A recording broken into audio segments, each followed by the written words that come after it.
niretzean euskeraz egiten zen.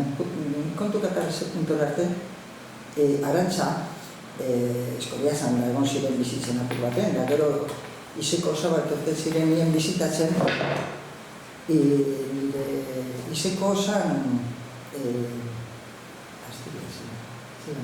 lehitzako, eta esaten gure gurasoari, baina zelan, unioneri, erdera zer berba egin beharko dutzazu, ez da ikasiko.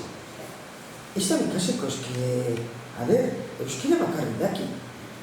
Eta lasai, hori ikasiko da, hori seguro gauz ikasiko da. Eta hola. Da, klar, gure etzien, euskera utzien egin zan Lurdez gaixotu arte. Lurdez gaixotu zanien, osaridik izan zeiten, hizkuntzaritan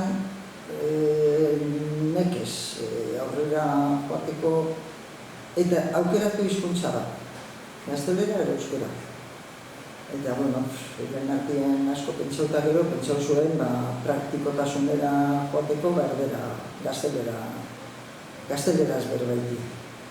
Eta hola, nordon gure etzien, gurekin euskeraz, bestiekin erderaz, askotan egoten zan, nazte apur bat. Eta gu heldu ginenien ben erabetasunera, euki gendun beha fizinio erdera egiteko, gure aita asko azarratzen zan.